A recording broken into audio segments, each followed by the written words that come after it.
हरियाणा के रोहतक में करीब 4 घंटे बाद दोबारा भूकंप के झटके महसूस किए गए हैं। सुबह 8:13 पर रोहतक में दोबारा धरती हिली। इसकी तीव्रता 3.2 बताई जा रही है और इससे पहले सुबह 4:25 पर जब दिल्ली एनसीआर में लोग सो रहे थे तभी उन्हें भूकंप के झटके महसूस हुए थे। इसका केंद्र भी हरियाणा का रोहतक ही था और पहली बार भूकंप की तीव्रता रिक्टर स्केल पर 4.7 मापी गई। बताया जा रहा है कि यह भूकंप जमीन से 22 किलोमीटर नीचे था। पहली बार करीब 1 से 1.5 मिनट तक धरती कांपती रही। हालांकि अब तक जो जानकारी मिली है उसके मुताबिक जानमाल के नुकसान की खबर नहीं है। 2 तस्वीरें हम आपको दिखा रहे हैं। 2 झटके अब तक महसूस किए जा चुके हैं। सुबह 4:25 पर पहला झटका महसूस किया गया। इसकी तीव्रता 4.7 थी रिक्टर स्केल पर और ये करीब 1.5 मिनट तक धरती हिलती हुई महसूस की गई। और उसके बाद अब से थोड़ी देर पहले सुबह 8:13 पर आफ्टर शॉक महसूस किया गया और इसका भी जो केंद्र है वो रोहतक ही है। दिल्ली, नोएडा और सोनीपत की तस्वीर हम आपको दिखा रहे हैं। इस पूरे इलाके में भूकंप के तेज झटके महसूस किए गए। हालांकि सुबह के जो झटके थे वो ज्यादा लोगों ने महसूस नहीं किए, इसलिए क्योंकि सुबह 4:25 पर पहला झटका महसूस किया गया जब अधिकांश लोग जो थे वो सो रहे थे अपने घर के अंदर। और मैप पे हम आपको दिखा रहे हैं पूरा इलाका जो इन भूकंप के झटकों से प्रभावित हुआ वो हम आपको इस मैप के जरिए दिखा रहे हैं। रोहतक में इसका केंद्र बताया जा रहा है। जमीन से करीब 22 किलोमीटर अंदर ये सेंटर है और कहां तक ये झटके महसूस किए गए वो भी हम आपको मैप के जरिए दिखाने की कोशिश कर रहे हैं। देखिए 22 किलोमीटर अंदर धरती के इसका केंद्र था रोहतक में और सुबह में 4:25 पर पहले झटके महसूस किए गए। करीब 1.5 मिनट तक धरती हिलती रही और उसके बाद अभी से कुछ देर पहले 8:13 पे दूसरे झटके महसूस किए गए। हालांकि इसकी तीव्रता कम थी, 3.4 के आसपास इसकी तीव्रता थी।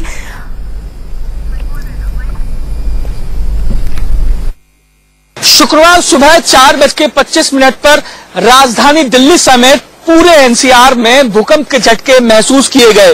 बात की जाए अगर भूकंप की तो रिक्टर स्केल पर भूकंप की जो तीव्रता थी वो 5 मापी गई और करीब 1 से 1.5 मिनट तक ये झटके महसूस किए गए। सिस्मोलॉजिस्ट डिपार्टमेंट के मुताबिक भूकंप का जो केंद्र है वो रोहतक बताया गया। जिस वक्त भूकंप के झटके महसूस किए गए उस वक्त जो ज्यादातर लोग थे वो अपने घरों के अंदर सो रहे थे और जो कुछ लोग जो है वो उनकी नाइट शिफ्ट थी, जो अपने दफ्तरों में काम कर रहे थे वो अपने दफ्तरों से बाहर सड़क पे आ गए ताकि किसी भी तरह का हादसा ना हो सके। ये झटके जो है वो 1 से 1.5 मिनट तक महसूस किए गए। उत्तराखंड, नोएडा, हरियाणा के ज्यादातर जो दिल्ली को टच करते जो इलाके हैं उनमें ये झटके सबसे ज्यादा महसूस किए गए। हालांकि बात की जाए जो है जानमाल की हानि की तो अभी तक कहीं से भी जानमाल की हानि की कोई खबर नहीं मिल सकी है। बात की जाए अगर आने वाले समय की तो राष्ट्रीय भूकंप केंद्र यानी सिस्मोलॉजिस्ट डिपार्टमेंट के मुताबिक आने वाले समय में करीब 1 हफ्ते में एक बार फिर भूकंप के झटके महसूस किए जा सकते हैं और इसी के चलते लोगों को सावधान रहने की जरूरत भी है। कैमरामैन प्रशांत सुंदर के साथ रजनीश शर्मा, दिल्ली, इंडिया न्यूज। ऐसी खबर पर मेरे साथ मेरे 2 संवाददाता जुड़ गए हैं। दिल्ली से मेरे साथ हैं नरेश बिस्वानी, उनके साथ एक एक्सपर्ट भी हैं जो तफसील से बताएंगे और इंटरप्रेट करेंगे इन झटकों को। और साथ ही मेरे साथ न्यूज रूम से मेरे सहयोगी राकेश पांडे जुड़ गए हैं। सबसे पहले राकेश का रुख करूंगी। राकेश, पूरा इलाका जो कि इन झटकों से प्रभावित हुआ उसके बारे में बताइए और सेंटर क्या रहा, तफसील से बताइए। मैथिली, देखिए 4 घंटे के अंदर 2 झटके आए हैं। सुबह 4:25 पर आमतौर पर लोग सो रहे होते हैं या फिर उठ रहे भी होते हैं तो पूरी तरीके से नींद खुली नहीं होती है और इस समय रमजान का वक्त चल रहा है तो उस समय भी झटके मुस्लिम समुदाय के जो लोग हैं वो उस समय उठकर नमाज का वक्त होता है तो आमतौर पर वो लोग जरूर उठे होते हैं और उन लोगों ने ज्यादा झटके महसूस किए। फिलहाल आप देखिए दिल्ली से अगर आप दूरी देखिए मैप के जरिए मैं आपको दिखाऊं, दिल्ली से रोहतक की दूरी करीब 66 से 67 किलोमीटर के आसपास की ये दूरी है। तो आप समझिए कि दिल्ली के कितना करीब ये झटके का जो केंद्र था वो था रोहतक में। यहाँ पर मैत्री जो है जमीन से 22 किलोमीटर नीचे केंद्र था और दोनों ही बार जब झटके आए तो 22 किलोमीटर नीचे ये केंद्र था। और ये इसलिए भी अहम है क्योंकि दिल्ली एनसीआर में ये झटके महसूस किए गए। दिल्ली एनसीआर जो है वो सिस्मिक जोन 4 में आता है, यानी अगर भूकंप का जो तीव्रता है अगर 6 से ज्यादा जाती है तो दिल्ली में ज्यादा तबाही हो सकती है। इसलिए ये खतरा और भी ज्यादा बड़ा है क्योंकि रोहतक की दूरी दिल्ली से बहुत ज्यादा नहीं थी मैत्री, और 4 घंटे के अंदर इस तरीके के 2 झटके आना निश्चित तौर पर गंभीर संकेत है।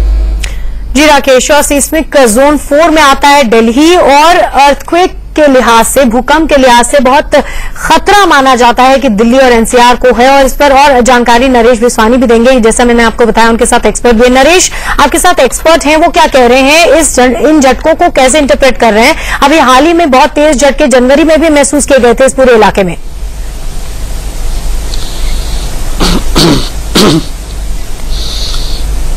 बिल्कुल, हमारे साथ डायरेक्टर साहब मौजूद हैं, वीके गहलोत जी। सर, ये बताएं कि ये जो भूकंप आया है, क्या माना जाए कितना खतरनाक था ये भूकंप? 4.7 तीव्रता इसकी आई थी। हाँ, ये करीब 5 मैग्नीट्यूड का अर्थक्वेक था और सुबह 4:25 के आसपास आया था। वो एक ऐसा इलाका है जहाँ पे कि आपको अक्सर याद होगा कि वहां से अक्सर भूकंप आते रहते हैं, जो रोहतक, सोनीपत और अलवर, वो जो पूरा एक जिसको हम कभी कभी दिल्ली हरिद्वार रिज कहते हैं या कभी दिल्ली महेंद्रगढ़ फॉल्ट कहते हैं, तो वहां पे ऐसे छोटे छोटे भूकंप आते रहते हैं। तो लेकिन अच्छी बात यह है कि अभी तक कोई बड़ा भूकंप वहां पे नहीं आया है और उसकी संभावना भी थोड़ी कमी है। जी सर, ये बताएं कि दिल्ली सिस्मिक जोन 4 में आता है, क्या माना जाए कि अगर कितने मैग्नीट्यूड पे भूकंप आए तो दिल्ली में एक बड़ा भूकंप माना जा सकता है या तबाही हो सकती है? देखिए, अगर भूकंप बड़ा है, भूकंप अगर 6 मैग्नीट्यूड का भी है और अगर किसी शहर के ठीक नीचे जाके वो हो जाता है तो छोटा भूकंप भी आपका काफी डैमेज कर सकता है। दिल्ली को सबसे ज्यादा खतरा जो हम लोग मानते हैं वो गढ़वाल, जो पास के हिमालयन बेल्ट जो है वहां पे जो अर्थक्वेक आते हैं, तो वहां पे अगर कोई बड़ा अर्थक्वेक होता है जहां जिसकी काफी हद तक संभावना है, काफी लोग बात करते रहते हैं कि जो हिमालयन आर्क है, हिमालयन रीजन है, स्पेशली गढ़वाल कुमाऊं रीजन जो है, वहां पे अक्सर बड़े भूकंप आने की संभावना की बात करते रहते हैं लोग। तो वहां पे अगर कोई वहां पे बड़ा भूकंप आता है तो उसका इफेक्ट दिल्ली में क्या होगा, ये एक बहुत बड़ी बात है। सर, ये बताइए कि आफ्टर शॉक्स की हम बात करें तो आफ्टर शॉक्स अक्सर भूकंप के बाद देखे जाते हैं। आज भी हमने देखा, सुबह आफ्टर शॉक्स भी आए थे। उसके बाद क्या उम्मीद मानी जाए कि आने वाले कुछ घंटों में या कुछ समय में आफ्टर शॉक्स हमें और भी ज्यादा देखने को मिल सकते हैं? बिल्कुल, किसी भी कोई भी भूकंप छोटा हो या बड़ा हो, उसके आफ्टर शॉक हमेशा आते हैं। ये भूकंप छोटा था, उसको मॉडरेट मैग्नीट्यूड कहते हैं हम लोग, लेकिन इसके भी आफ्टर शॉक बहुत सारे आए होंगे। वो बात दूसरी है कि आपको फील नहीं हुए या आप उनको रिकॉर्ड नहीं कर पाए, लेकिन आफ्टर शॉक पक्का आए होंगे। जैसे कि एक आफ्टर शॉक सुबह 8:30 बजे करीब आया, 3.2 मैग्नीट्यूड का। इस तरह और भी छोटे आफ्टर शॉक आए होंगे जो कि या तो हम उनको रिकॉर्ड नहीं कर पाए, रिकॉर्ड किए तो हम उनको लोकेट नहीं कर पाए, या आपको फील नहीं हुए। लेकिन कितने खतरनाक ये आफ्टर शॉक कितने खतरनाक होते हैं? अगर वो आफ्टर, हम लोगों की डेफिनेशन जो है कि अगर वो आफ्टर शॉक ही है तो इसका मतलब वो आफ्टर शॉक, अगर वर्ड हम आफ्टर शॉक यूज कर रहे हैं तो इसका मतलब वो मेन शॉक जो कि 5 मैग्नीट्यूड का था, तो उनके मैग्नीट्यूड उससे कम ही होंगे। तो जनरली ऐसे केस में अगर मैग्नीट्यूड्स के कम ही रहते हैं, जिनको तभी डेफिनेशन के हिसाब से हम उसको आफ्टर शॉक कहते हैं, तब उनकी वजह से डैमेज होने का या जान माल का खतरा कमी होता है क्योंकि उनके मैग्नीट्यूड कम होते हैं। सर, जब भी भूकंप आता है तो जहन में एक सवाल जरूर उठता है कि क्या ऐसी कोई तकनीक अब तक विकसित हो पाई है जिससे कि हम प्रिडिक्ट कर सकें, पूर्वानुमान लगा सकें भूकंप का कि भूकंप आने वाला है, सावधान हो जाइए? ये एक बहुत बड़ा सवाल है जो अक्सर हम लोग ग्लोबल लेवल पे भी, वर्ल्ड लेवल पे भी अक्सर इसके बारे में चर्चा होती रहती है कि अर्थक्वेक प्रेडिक्शन अभी तक पॉसिबल नहीं है। लोग 2-3 चीजें हैं इसमें जो कहते हैं कि साहब, एक तो आपका अगर बिल्डिंग अच्छी है, स्ट्रक्चर्स अच्छे हैं तो आप छोटे मोटे अर्थक्वेक आपको परेशान नहीं करेंगे, उसमें कोई डैमेज नहीं होगा। दूसरा, एक लोग कभी कभी अर्ली वार्निंग की बात करते हैं कि साहब, लेकिन अर्ली वार्निंग उन इलाकों के लिए अच्छे हैं जहां पे कि अर्ली वार्निंग प्रेडिक्शन नहीं है। अर्ली वार्निंग उन इलाकों के लिए अच्छे हैं कि जो भूकंप के केंद्र बिंदु से दूर। अभी तक ऐसी कोई तकनीक विकसित नहीं हो पाई है, लेकिन प्रयास दुनिया भर में जारी है कि अर्थक्वेक के आने के पहले उसको प्रिडिक्ट किया जा सके और उसके लिए लोगों को सावधान किया जा सके। बहुत बहुत शुक्रिया नरेश पूरी जानकारी के लिए और एक्सपर्ट से इतनी हमें जानकारी देने के लिए भी।